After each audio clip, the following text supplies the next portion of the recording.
That last ending was a little bit awkward, a little bit abrupt, but I think I'm gonna move past that because I did have basically everything I talked about covered in that video, and moving on to the story elements. So when I was first drawing these, I didn't really know what I was making when it came to story, and so I just added things in, and I thought, well, I'll piece them together later.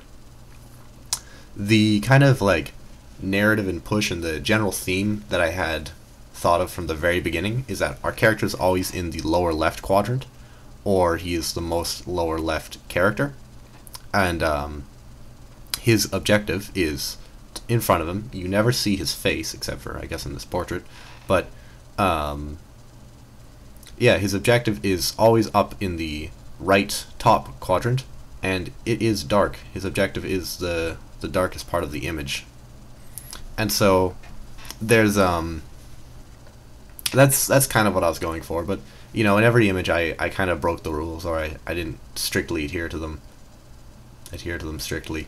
And I had a lot of moments where, you know, something didn't quite make sense. So after I finished all the images, I went back and I made small edits. So what we're looking at right now is the edited version of the meeting one, and there's a lot of little changes here. If I tab between this one and the non-edited real quickly, you can see how the scenery sort of changes. And what's happening in this one is I go from having first of all, there's a little rendering issue there that I clean up, but this is a nondescript military rank. I make it something similar to this guy to cement their connection. I get rid of the tree here because why would an explorer or someone who spends so much time traveling have a tree? Like, a bonsai is actually a really difficult tree to maintain, even though it's kind of cool. And so, yeah, it was all about cleaning up and making some consistencies and making it so that if you thought about this image and what things were, how things were placed and where they were, it's like you could sort of see a narrative logic behind it. Something that Dota image was really lacking.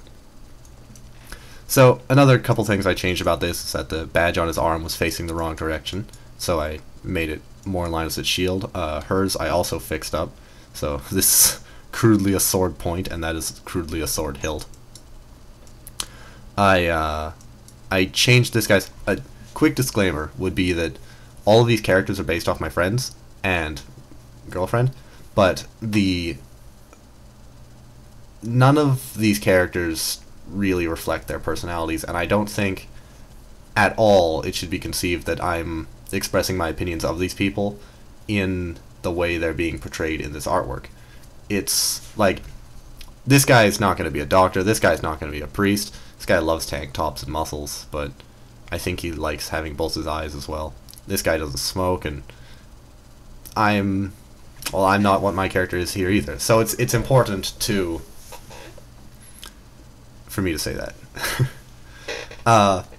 So in this image, what the things are happening, or what's happening here, is that evidently there's a meeting and these people are all discussing over some plans. Our centralized character, the explorer, is pointing at a map, and he's got, you know, this is his objective. It's an article, it's some sort of open page, and he's saying this is the path we'll be taking. This guy's got this bravery wanted poster, so evidently these people have come together here so that they can listen to this explorer propose a adventure for them, and whatever the reward for it will be, probably something pretty handsome inside this giant castle that is on both of these pages, crudely drawn here and here. So, you know, they're treasure hunters to an extent, sort of like, yeah, they're explorers. But the important thing, I think, in this one is where all of them are focusing on. The eyes being the sort of point. Everyone except for this guy is very interested in what's happening in the center of the room. This man is ignoring things. He's really not interested in the display or in the theories here, and he thinks it's a foolhardy venture. Maybe he's here because he's friends with the medic, or maybe he's, you know, he thought he'd come check it out, but what he's heard has dissuaded him. But for whatever reason, he is unhappy and also looks like he's 50 years old and really just a grouchy, terrible person. which my friend isn't. He's the guy, that guy's lovely and not a priest. So then we have the, I have terrible names for all these people. The woman who's looking at the maps, but also a little bit more downwards. Her gaze is focused more on the explorer's hands and arms than anything else. Whereas this man's looking directly at the explorer's face, this man's looking at the plans, and this guy's hunched over looking at the maps. So they're all sort of studying different elements of the room, but one of my favorite little things is that this guy, not really focusing on the maps, and he's got this one beady black eye kind of pointed straight across the table going right there. And what I have in mind for this guy is that he's pretty evidently a dock worker. I think he's got harpoons tattooed on his arm, and he's got, you know, the classic naval tattoo right here. So his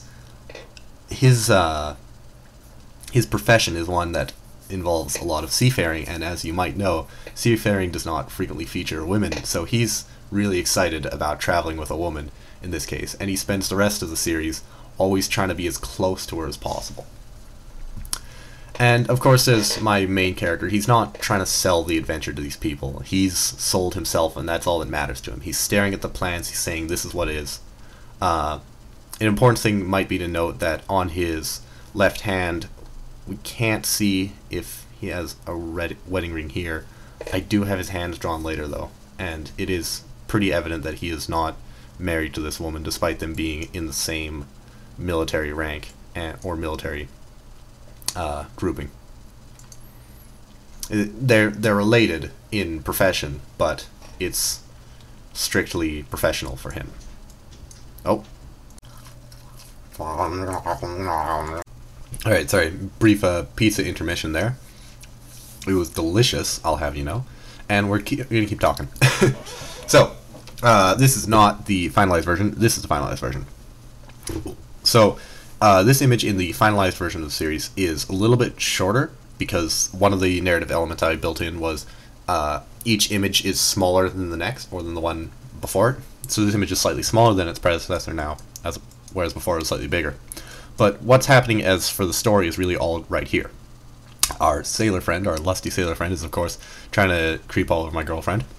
My character, it's not my character's girlfriend, he's emotionally detached from everything, not even looking at the people in this image, just sort of looking at the sky.